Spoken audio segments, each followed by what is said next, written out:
नमस्कार मंडळी. तर आज बघूया ओंकारेश्वरमधला आमचा ट्रिपचा दिवस.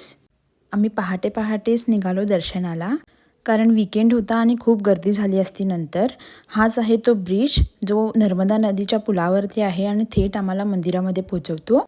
आमचं दर्शन अगदी मस्त झालं, गर्दीही नव्हती आणि छान आम्हाला टाईमही मिळाला.